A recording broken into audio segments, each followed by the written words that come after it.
Welcome to Are We the Only Ones? I'm Kathy, and today I'm going to talk about ICE, Alex Preddy, Ilhan Omar, and what are we supposed to do? One of the things that I have been doing lately is I have not been necessarily recording immediately as news is coming out because I feel like there's enough people that will just tell you the news, tell you what's happening. Every once in a while, I'll do that because I find it important to break some news. But sometimes I think that it can be just an oversaturation, right? If it can be the same thing over and over again. And it's like, what makes this different than some other podcast that's just doing news, right? So I like to analyze. Like to take my personal experience and my resources and see if I can analyze the situation, come up with a solution, and try to execute that solution and try to get other people inspired to do their own versions of that, to come up with their own analysis themselves, and then on the ground in their local areas, essentially do something to help mitigate, slow down, and protect law-abiding American citizens that are exercising their First Amendment rights, their Second Amendment rights.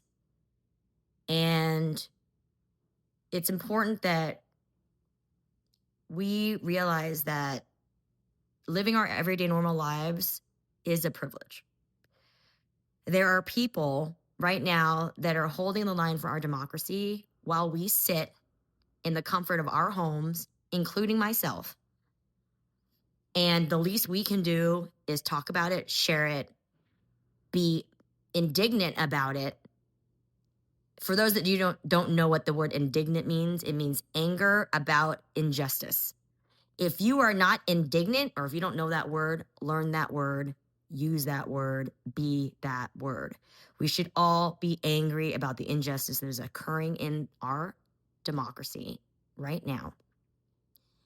And we should also be angry that the person that we're allowing to do this is a total buffoon. At the very least, let it be somebody that has some kind of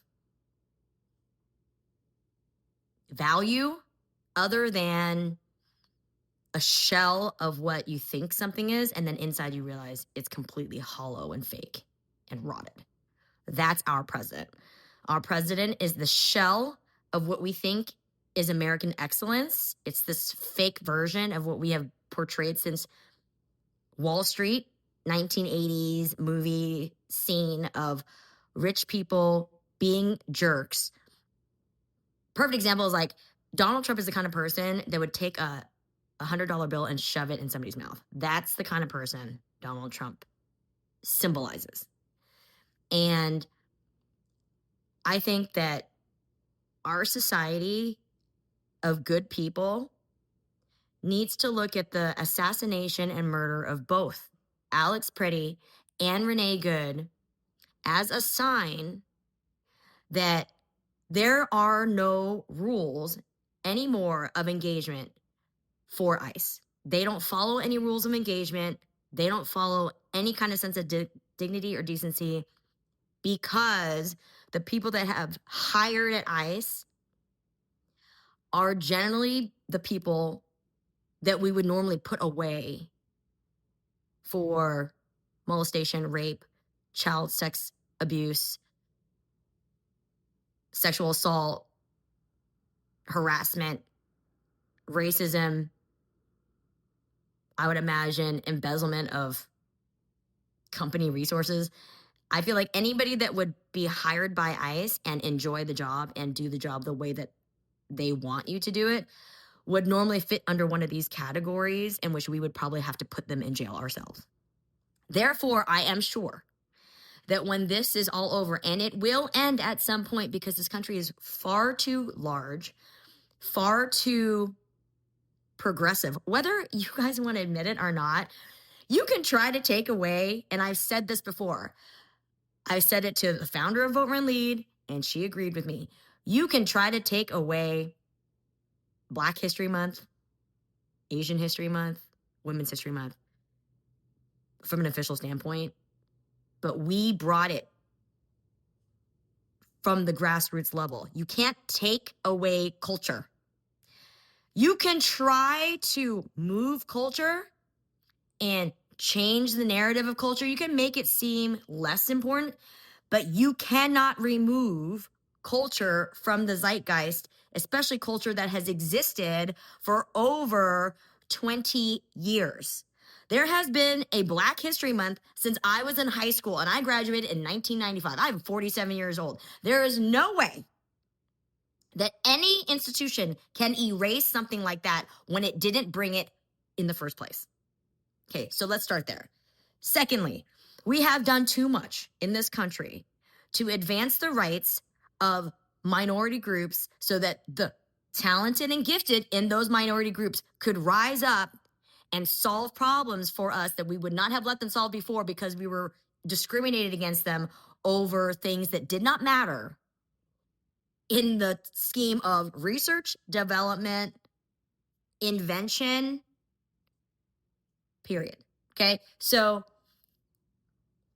imagine the reality if we did not allow Black people, for instance, to rise up, we would not have heart surgeries. We would not have GPS. We would not have Wi-Fi. Okay, that's just to name a few of the things that we would not have. And if we did not have that, we wouldn't even be in this situation right now where we could be like so privileged to talk about, oh, everybody's so woke. I'm so hurt by that. Oh, I'm so hurt that everybody's making me feel bad about myself because historically my people have been jerks. Okay, wham. So now we are in a situation where we see that white men are getting executed in the street. The press overseas is reporting that we are executing our own citizens in the street. Other countries are saying this about the United States of America, the land of the free, the home of the brave. This is absolutely insane. And I am not being facetious. I am being right on. I am being on point. I came from a country that was being completely overrun by communists. And that is, they would be considered like the Girl Scouts compared to what we're dealing with in terms of bringing on a fascist state. I want you to understand something. For all of you that don't understand what it means if you support this type of government and it succeeds, what it will mean is eventually you will only get to use the internet 4 hours a day. You will only get to go get gas every other day if your plate ends in whatever number. You will only get to get water on the days the government tells you it's allowed. That is the only direction it goes when you have full authoritarian, complete corrupted control, especially by somebody that only wants to gather all the wealth so that he can control it himself. It will eventually mean that you don't get any of it. He's already showing you that now. He's taking your healthcare and using it to murder your own citizens that work in healthcare for the VA. To help veterans die with dignity, they executed that man. Now, how interesting is it that Donald Trump used to be on the side of the police? Now, I interned for the police department in San Diego Police Department when I was a senior in college. It was my business management requirement. So I decided to work with the police department and do outreach to the community to let the community know the police were not scary and they cared about you. And some of the ways that we would talk about that was how to disengage using weapons or not going and walking around as if you're an authoritarian type of government, type of leader. Fast forward 30 years, I'm looking at this coming from the head of our executive branch. I can barely even say that because he's the least presidential person in the history of the presidency. The man married a woman who used to date the most prolific child molester rapist in history. She is his sloppy seconds. Donald Trump married Epstein's sloppy seconds. That is an undisputed fact by Epstein's biographer, Michael Wolff. So I need you to understand that the amount of disgustingness that must be occurring in that group of people, the skeletons in their closets, if you can literally have somebody get executed and then you still have a release party for your very not popular, nobody cares about documentary, there is something seriously wrong in your brain that you would not realize that those events shouldn't happen at the same time anymore. I had a friend who worked at NBC Universal. Her entire job was whenever there was news and current events that occurred, they would have to go through and check all of the commercials on every single show to make sure no commercials would then make it look like NBC Universal were heartless people. Because if they already had predetermined commercials planned to air, and then let's say like 9/11 happened and you can't have like pictures of the freaking Twin Towers up, right? So that kind of like mentality. So the fact that they did not notice or even care that, you know what, we should probably not have this documentary release since he just oversaw an entire department, hired people that decided this was the protocol to be normal. This is normal protocol for rules of engagement with your own citizens that are not brandishing weapons. This is the beginning of every single American having to ask themselves, am I going to stand up the same way every single military operation has stood up for democracy on our behalf overseas? Are we going to stand up for ourselves? Are we going to actually say, hell no, this is not America, and I will not stand for it, and I will defend the country that has raised me, given me my life, my education, my understanding about the world? Am I going to let this history of America crumble for a man who as cowardly, weak? I mean, let me just mirror how he talks. Unfuckable, disgusting, crooked Donald Trump. You cannot be seriously allowing such a stupid man to destroy the greatest democracy in the history of mankind. Are you serious? I say this as someone who's been on reality TV. You are not going to let a reality show buffoon take down the greatest democracy in the history of the world. Are you? Are you? I'm asking Republicans, I'm asking MAGA, are you really going to allow this man to then open up the ability to limit your access to internet, to fuel, to electricity, to food, to obviously to healthcare? This is what you were ushering in. You were ushering in an era where this guy gets to determine if he lets us even leave our house. That is where we're at right now.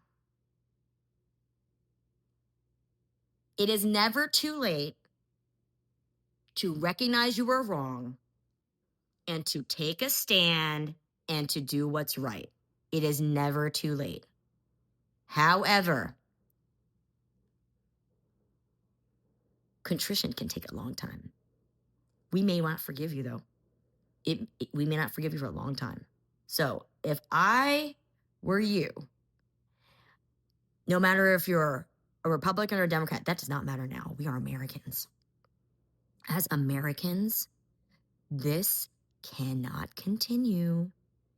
White men are being assassinated in the street. They're only testing it out in blue states to see if they can do this to you in red states.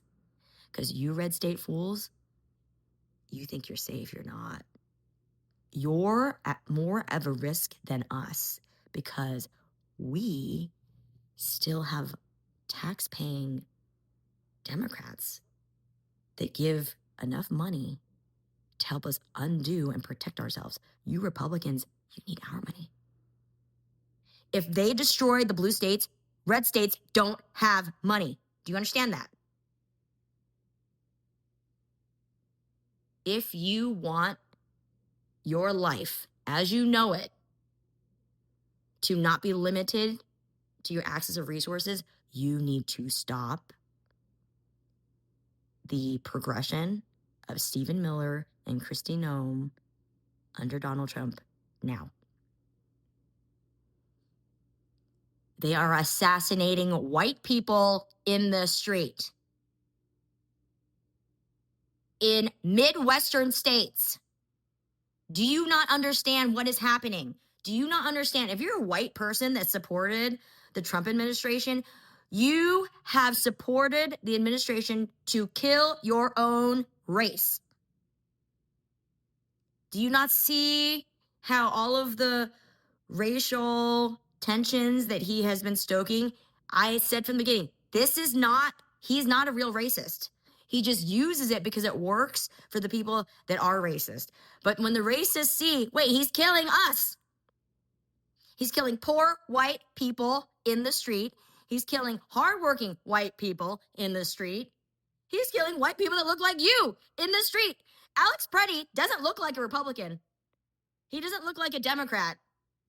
He looks like an American. He looks like an American that any of us know. Any of us, all of us know somebody that either looks like him, was as kind as him, was as good as him, but also was not a weakling because he also believed in the Second Amendment. We are now looking at the Venn diagram of military people that were Republican adjacent getting assassinated in the street while they're doing their job, while they're trying to help, while they're doing their vocation. Alex Preddy was a VA nurse. He went to comfort people.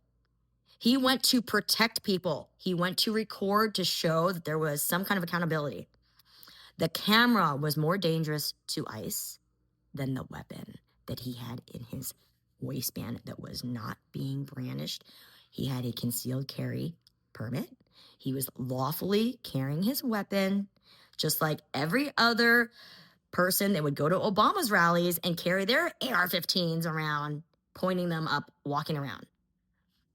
So what precedent does that set? If that's where we're at now from a government, I'm okay. So anytime in the future there's a Democrat that has a rally and people with guns show up, Second Amendment does not apply anymore because the precedent of what you guys have done with ICE means the Second Amendment only applies in your house. Is that the new thing? Is that what we're doing now? I want you to understand there is no true philosophy in MAGA.